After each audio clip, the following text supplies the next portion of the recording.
Сәлеметсіздер ме, құрметті әріптестер. Біз бүгін физика пәні бойынша жасанды интеллект құралдарын қолдану жайлы сабақ өтеміз. Яғни физика пәні үлгілік оқу бағдарламасынан 10 сынып 2 тоқсан жасанды интеллект. Яғни бұл сабақтың тақырыбы бүкіл әлемдік тартылыс заңы. Оқу бағдарламасына сәйкес оқыту мақсаты 10-1-2-2 бүкіл әлемдік тартылыс заңын түсіну және ғарыш аппаратының қозғалысын сипаттау. Оқу мақсаты оқушылар бүкіл әлемдік тартылыс заңын түсінеді, ғарыш аппараттарының қозғалысын сипаттай алады және тартылыс күшінің әсерін визуалды түрде көре алады. Яғни біз бүгінгі сабағымызда өте қызықты тақырыптың бірін қарастырамыз. Яғни бұл тақырыпты жасанды интеллект құралы арқылы қалай тиімді әрі қызықты меңгеру керек екенін қарастырамыз.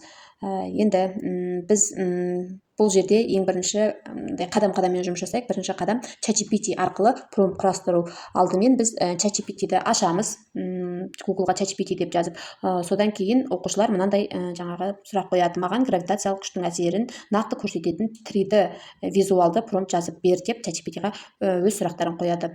Сол жерден ChatGPT бізге сапалы нақты промпт жазып береді. Яғни бұл жерде оқушылар дұрыс сұрақ қоюды және жүйемен жұмыс істеуді үйренеді.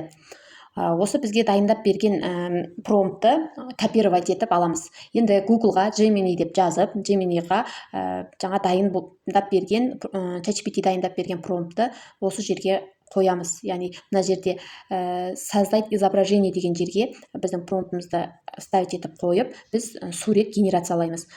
Бұл жерде оқушылар, яғни абстрактылы ұғымды нақты көруге мүмкіндік береді. Яғни бұл жерде бізде сурет көрінеді, яғни сурет шығады, сол суретті визуалды түрге көруге мүмкіндік береді.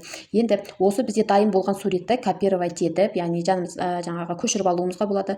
Енді келесі қадам Google-ға TropAI деп жазамыз. Ол жерге бізге мынандай бір бағдарлама шығады.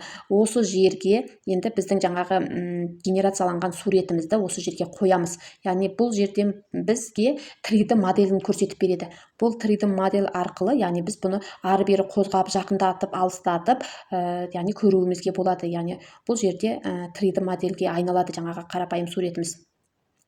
Енді қорыта келетін болсақ, яғни бұл сабақта оқушылар бүкіл әлемдік тартылыс заңын толық түсінеді, ғарыш аппараттарының қозғалысын сипаттай алады, жасанды интеллект құралдарын тиімді қолдануды үйренеді.